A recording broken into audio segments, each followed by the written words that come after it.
दिलेल्या आकृतीमध्ये छायांकित भागाचे क्षेत्रफळ किती? कशाचे क्षेत्रफळ काढायचं आपल्याला?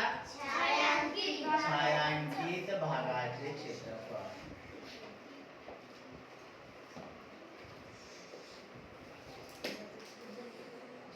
आता प्रश्नामध्ये काय असतं माहिती का, तुम्हाला त्याच्या बाजू दिलेल्या असतात. हा आकृती बघा.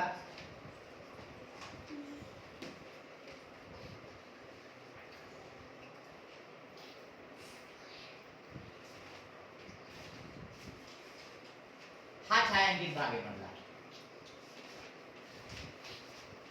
म्हणजे मी जरी इथं रेखांकित करत असेल तरी याला छायांकित, गडद जेव्हा असतं ना त्याला आपण छायांकित हा शब्द वापरतो. इथं त्यांनी पुस्तकात सुद्धा गडद केलेलं नाही. छायांकित म्हटलं की छायांकित समजून घ्यायचं. आपल्याला या रेखांकित किंवा छायांकित भागाचं क्षेत्रफळ काढायचं. बरोबर. आता या आकृतीचा पाया किती दिलेला आपल्याला? 5 सेंटीमीटर.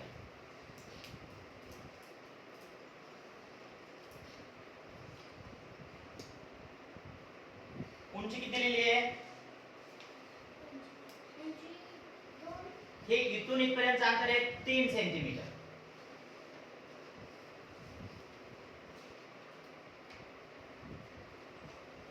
उंची किती दिलेली आहे?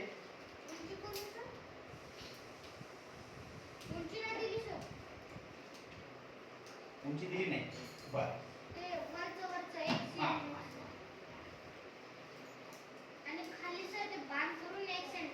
आणि हे 2 सेंटीमीटर इथून इथं. हे 2 सेंटीमीटर. हा हे इथून हे दिलेले आहे 1 सेंटीमीटर. 1 सेंटीमीटर. बघा आपल्याला सगळ्या बाजू भेटल्या ना. कोणतं बाळा? 1 सेंटीमीटर आहे. हो 1 हे 1 सेंटीमीटर आहे आणि हे 1 सेंटीमीटर आहे. मग हे 1 आणि हे किती झाले? 2 आणि किती झाले? 3. मग इथून 5 आलं की नाही? 1 आणि 3 4 आणि 1 5. म्हणजे ही जी लांबी आहे खालचा पाया हा किती झाला? 5 सेंटीमीटर. आणि इथून इथपर्यंतची आहे ती आपल्याला काढून घ्यायची अगोदर. म्हणजे इतकं अंतर दिलेलं आहे 1 सेंटीमीटर. इथून इतकं किती आहे? 2 सेंटीमीटर. एकूण किती झालं ते? 3 सेंटीमीटर. म्हणजे आपली रुंदी झाली 3 सेंटीमीटर. चला आपण काय करूया अगोदर या मोठ्या आयताचं क्षेत्रफळ काढून घेऊया. हा जो मोठा आयत आहे 5/3 चा म्हणजे आयताचे क्षेत्रफळ बरोबर लांबी गुणिले रुंदी. लांबी किती आहे? 5. रुंदी किती आहे?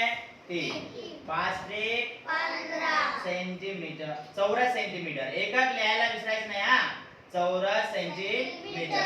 आता बघा हा जो मधला झालेला आयत तयार झालेला आहे या आयताचा आपण काय करायचं आता? क्षेत्रफळ काढायचं. रुंदी किती आहे? लांबी किती आहे? 3. पुन्हा 3 गुणिले 2 बरोबर 6 चौरस सेंटीमीटर.